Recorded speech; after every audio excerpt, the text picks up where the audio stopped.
1961, l'administration Kennedy commande une étude top secrète visant à déterminer à quel problème seraient confrontés les États-Unis si la paix mondiale devenait une réalité. Un groupe de 15 experts se réunit en 1966 pour la première et dernière fois dans un refuge anti-atomique souterrain appelé Iron Mountain pour rendre le rapport contenant les conclusions de leur étude. Le président Lyndon Johnson donna l'ordre que ce rapport ne soit jamais publié à cause des conclusions auxquelles aboutissaient les experts mandatés par Kennedy.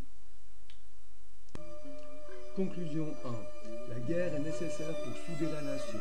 C'est le système qui a contrôlé la majorité des sociétés jusqu'à ce jour.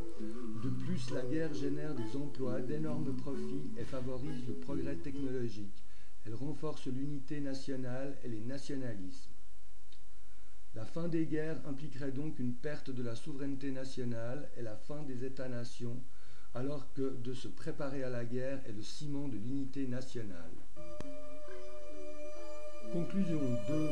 Il faut trouver un substitut à la guerre en cas d'avènement d'une ère de paix. Il est impératif de rester en guerre jusqu'à la mise en place d'une solution de substitution qui doit être une menace universelle d'une magnitude égale à une guerre mondiale.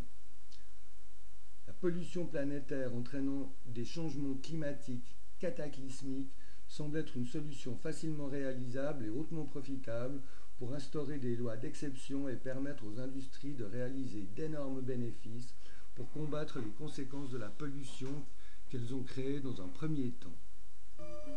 Conclusion 3. La troisième option est une menace d'une invasion extraterrestre qui permettra l'avènement d'un gouvernement mondial totalitaire sous l'égide des Nations Unies qui sont déjà soumises aux États-Unis et à la loi du profit pour les riches.